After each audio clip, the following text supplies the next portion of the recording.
Bonjour à tous et bienvenue. Aujourd'hui, je vous propose une petite nouveauté. On verra combien de temps ça marche, combien de temps ça dure. Ça dépend de vous un petit peu. Parce que j'ai choisi de répondre à quelques questions chaque semaine, donc le jeudi. Le jeudi soir, l'idéal c'est de faire des vidéos pas trop longues. Donc celle-là est un peu explicative, donc elle sera plus longue que les autres, je pense. Voilà, donc c'est ça l'objectif. Donc j'ai un pot ici avec dedans des questions que vous m'avez posées. Donc pour l'instant, j'ai ça. Si vous en avez d'autres, n'hésitez pas à me MP. Et j'y répondrai le jeudi soir, comme ça, en tirant au sort. Donc c'est parti. On va bien voir la première question. Donc je brasse. Je brasse. Alors, ce sera ça. Voilà. Donc, la première question. Est-ce que tu vois tout ou seulement des choses précises?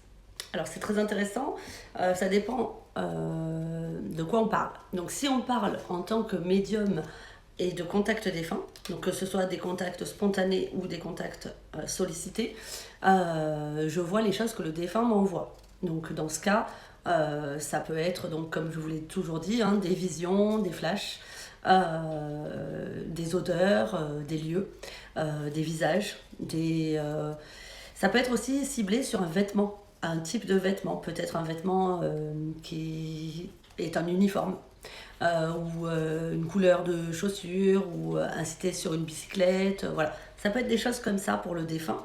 Alors, je reprends la question quand même. Non, je dirais que non, parce que je vois ce que le défunt veut bien me montrer et est capable de me montrer avec l'énergie qu'il a sur le moment. Donc je dirais qu'il me montre le maximum de choses. Par contre, je vois pas mal de choses. Dans un tirage de cartes, dans un contexte complètement différent, c'est pareil. En médiumnité, on va insister sur certaines cartes, sur certaines choses pour préciser une situation. Donc parfois, je vais voir un tas de papiers, c'est ce qui m'est arrivé dans un tirage récemment. Je voyais vraiment une table avec beaucoup de papiers, voilà, de la gestion de papier, mais à domicile. Donc ça peut être des petits flashs. Voilà, sur un tirage de cartes, ça va être souvent des petits flashs. Et ça va pas être forcément tout. Forcément, sur un tirage, on voit pas tout. Donc c'est vraiment en médiumnité, on m'envoie le maximum de choses. Mais de là à dire tout, non. Je pense que de toute façon, même avec l'expérience que j'ai, je n'ai pas toutes les clés et je n'ai pas toutes les réponses. Et j'ai accès qu'à certaines choses. Il me semble bien que c'est le cas.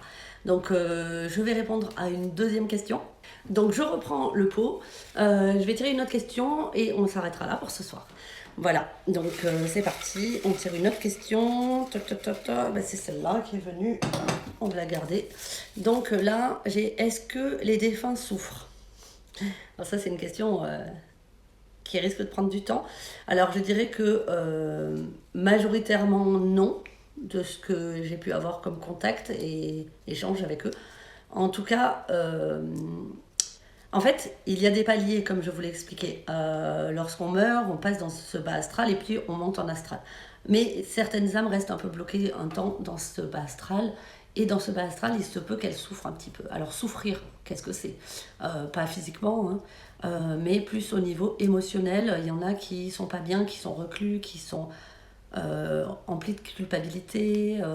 Donc je dirais, ouais, une petite souffrance, je sais pas si on peut dire souffrance, mais psychologique, sur des âmes. Et il y a des âmes qui, du coup, se terrent dans un lieu, parce que le bas astral est quand même le plus proche, hein, j'ai l'impression, de ce qui est matériel, de la matière. Et du coup, des fois, ils se retrouvent dans un lieu qui les rassure, on va dire, et ils y restent. Et ils restent sur des sentiments qui sont un peu douloureux. Ça peut être de la colère, ça peut être de la haine, ça peut être... Voilà, donc ça peut être des périodes de transition qui sont mal vécues. Ça peut être des défunts qui, tout simplement, n'ont pas fini parce qu'ils voulaient dire quelque chose avant de partir. Et ils l'ont pas fait, donc ils restent bloqués là, et finalement ils sont bloqués et ils ne peuvent quand même pas dire ce qu'ils voulaient dire, sauf s'ils captent un médium ou une personne réceptive, mais bon, ce sera avec le médium qu'ils auront une communication effective. Je sais pas vraiment, en fait je veux pas dire des choses que je ne sais pas. Je sais ce que je viens de vous dire, par des communications défuntes que j'ai pu avoir, mais de là à dire souffrir, c'est un peu fort. je ne suis pas sûre qu'on puisse dire souffrir. En tout cas, pas souffrir comme nous, les humains, on entend le mot souffrir. Voilà. C'est plus qu'ils restent bloqués sur un schéma. Surtout les défunts qui ont pu vivre des choses difficiles comme des morts brutales type suicide, souvent ils revivent cette situation et donc oui, ils ont quand même une certaine forme de douleur. Voilà, c'est pas toujours simple. Mais une fois que les défunts passent enfin en astral, donc en ce que tout le monde appelle communément la lumière, ben là tout va mieux, hein, tout va mieux. Et c'est là que vraiment on dit, et c'est plutôt ce que j'ai comme message, hein, on dit qu'en en fait ils sont en paix. Et donc quand ils trouvent la paix, ben forcément ils sont bien. Et donc là, il n'y a plus de problème, enfin, il n'y a plus cette souffrance, ils sont accueillis, ils sont entourés et ils peuvent vivre leur vie d'âme et du coup être libres. Donc voilà, mais j'espère avoir bien répondu à cette question-là. Je vous retrouve donc jeudi prochain pour d'autres questions et je vous souhaite une excellente semaine. À bientôt.